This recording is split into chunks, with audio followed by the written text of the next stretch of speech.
Here we've got Samsung Galaxy S22 Plus, and let me show you how to reset all the settings on this device. So first of all, just open the settings, then find and select General Management and go to Reset.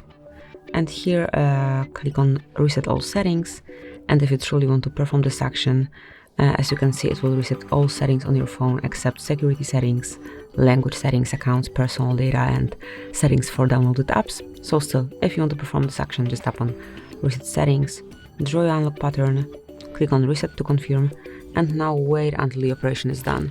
Everything will be done automatically, you just have to wait.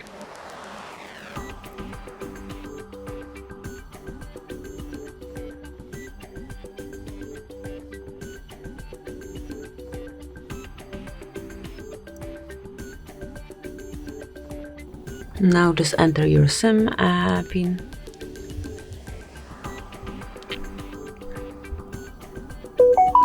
And that's it, you can smoothly unlock your device. It has been reset and you can smoothly set everything from scratch. So that would be all, this is it. Thank you for watching. Please subscribe our channel and leave the thumbs up.